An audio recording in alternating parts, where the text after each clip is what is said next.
3 days, Glenn. 3 days. 3 days. Till the fundamental transformation of America. Yeah. No more of this guy, no more of her, no more of them. But I think it's a lot bigger than that. I was thinking about this today when I was driving in, that this administration exiting is not just another exit of a president. It's not the same. And it wasn't like this in 2016, although we hoped it would be. But it is this time, because the people and the feeling in the country, even among Democrats, is different now. We're about to turn the page and enter a new era or a new chapter. We're really standing on the edge. Monday is a moment far larger than politics, but it's only the beginning. It's not just the end of a presidency, not the changing of the guard. It is truly the end of an era marked by madness, by confusion, by division, distortion, a deafening cacophony of chaos. All of that has drowned out reason and common sense. And it didn't start yesterday. As much as the left tried to make this all about words by twisting meaning, redefining words, or using words in ways, quite honestly, to use their words in mis, dis, or malinformation. This era is not going to be remembered by the words, but by the actions of those who spoke the millions of those meaningless words. We can see right now the destruction of our economy, our security, in really, really clear terms, in the homes and the hearths of California, that it is the actions of people that matter more than simple words. By their fruits ye shall know them. The fruit of this tree is rotted, and people now are beginning to see that. Now, like I said, this didn't begin 4 years ago. It turned it up to volume number 10, but this has been brewing for decades. It has been in our institutions far longer than any of us realize, metastasizing in our culture, our institutions, and our hearts, and hardening our hearts.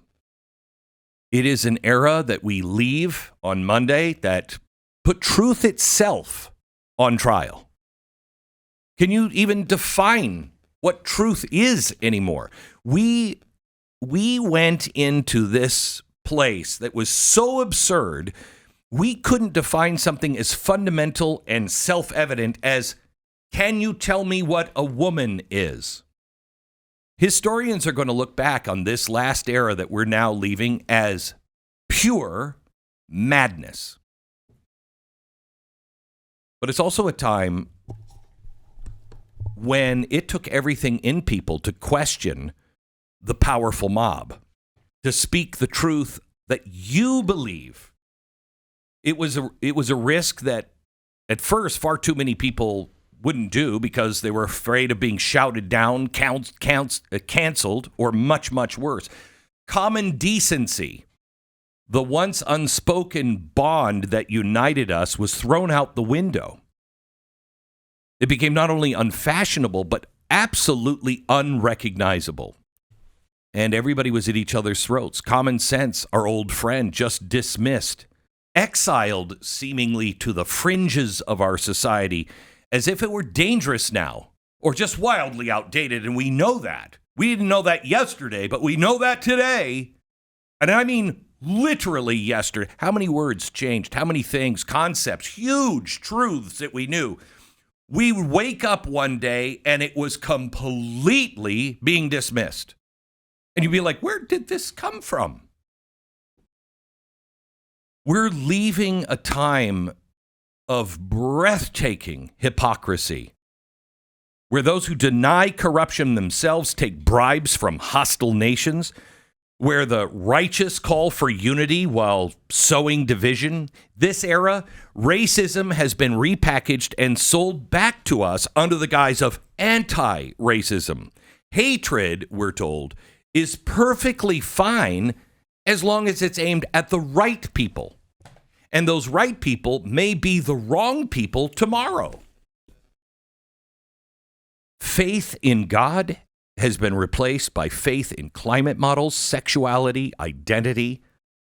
In this last era that we're now getting ready to leave, all of those religions had their own dogmas, their high priest, their rituals, and above all, their lack of forgiveness, meaning that they were anti-Christ teachings. But somehow or another, many of our churches embrace them as the message of Christ. There cannot be Christ in any message that doesn't include forgiveness. But this isn't where the story ends. We thought before this election, this might be where our story ends. But here is the really unbelievable news.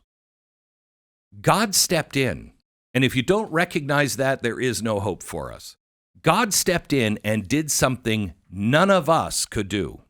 First of all, he saved the president's life twice. And if you think that was a Secret Service, you're nuts. God saved him twice. God changed him. And suddenly our society is waking up. This guy who's not our savior won. And people started flocking to him and willing to take bold stands and say, you know what? All this crap, it's wrong.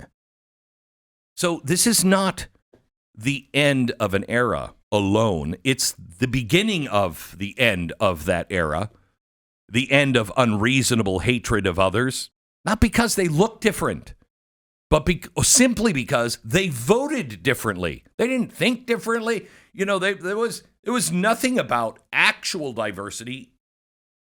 It was all about voting. It's the end of unquestioning obedience to the so-called media and experts who demand that we follow them without question into the slaughterhouse, hoping against hope, many of us, that if we would just comply, our turn on the chopping block would never come. It's the end of the era of my body, my choice in everything else other than killing your baby. You can kill your baby, my body, my choice. Well, it's not your body that's being killed. It's the baby's body. Made no sense. But boy, oh boy, not with masks, not with vaccines, not with the basic right to just use your legs and leave your home. It's an end of an era where we have to ask ourselves, whose side is this government on? Who is actually running this thing? What is the actual plan that our leaders have? How is this helping the average American? Who is actually the president? That ends on Monday. It's the beginning of the end. There's a lot of work to do. But it's the beginning of the end of diversity twisted into a weapon where diversity of thought, values, and spirit were just disregarded, replaced by a narrow, suffocating dogma that demanded conformity in all ways. Even if you were conforming yesterday, and then somehow or another through the ether, the mob decided what was true yesterday is no longer true today, the mob would get you on anything you disagreed with. It's the end of the era where dissent was met not with debate, but with just now meaningless labels: racist, fascist, bigot. I think it's really important that all of us recognize this is not about Democrats. There are a lot of Democrats that actually woke up. It's not about Democrats. It's not about Republicans. I think both of them stink, quite honestly. I do. And that's the message of this new administration. And you see it with the diversity of people that are actually in this administration. We don't agree on in lockstep on everything. Far from it. The establishment in the Democrats and the Republicans do. But this isn't about Democrat, Republicans, liberals, conservative, independent. This is truly about something much, much deeper that begins Monday. It's older and far more grander than a political party. It is truly about the rebirth or the rediscovering of what it truly means to be free. Monday marks the rebirth of something absolutely extraordinary. Things we used to find self-evident, the freedoms guaranteed just in our First Amendment. The freedom to question our government. They work for us. We don't work for them. The freedom to speak our mind. Even the most unpleasant and disruptive things you are allowed to say. The freedom to worship, to live out your beliefs, to be who you are without demanding that others speak, affirm, or even accept your truth. You know, the one thing that we have forgotten in this last era that I hope we are remembering is that this nation wasn't built by people who all walked in lockstep. They didn't agree on everything. In fact, far from it. It was built by people who often vehemently disagreed on the right path forward, but they shared the common commitment to respecting each other's rights and fulfilling their own responsibilities. It was built on the idea that disagreement, when handled with humility and respect, makes us stronger, not weaker. Diversity of thought is important. Diversity of skin color doesn't matter. And so, as we say farewell to an era of absolute chaos, it's really important that we don't say goodbye in anger or bitterness, and that is hard. We can't alienate our neighbors or assume the worst of those who see the world differently if we agree on the rebirth of the Bill of Rights and each responsibility that is tied to those rights. Monday, I hope we recognize that this is an end of an era this weekend, and Monday is an invitation to rebuild, to restore, to renew an era, a golden era, an era that is dawning just in front of all of us. And it belongs to all of us, not just those who won an election or share my view or your view. It's an era that can only succeed if we remember the lessons of the past and commit to something better, to restore hope, not just in our institutions, but in each other. Renew our faith, not just in God, though that's vital, but also in the idea that people, flawed though they are, can be capable of incredible good. Seek restoration, not just of our economy and our government, but of our hearts, of our communities, of our families, our shared understanding of what it means to be human and to be free. This weekend, I want you to bid farewell to all of the chaos. It's the beginning of the end. There will be more chaos as we go. But as we lay it down, leave it behind. Walk forward.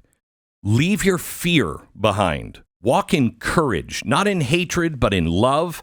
Because the truth is, this country has faced darker days than these. I didn't think we'd make it here, gang. But every time, this country seems to find the light just at the end. And we found it. But it's just flickering, still so fragile in mighty gusts of wind. But what will happen is not because of a president or Congress or a court. It will all happen because of you. So don't wait for anybody else. Lead the way. Be the one who chooses faith over fear, courage over conformity, love over hatred. Let's be the ones who our words are meaningless but our action speaks volumes. The one that shows the world that freedom actually works, not because it's easy, but because it is right.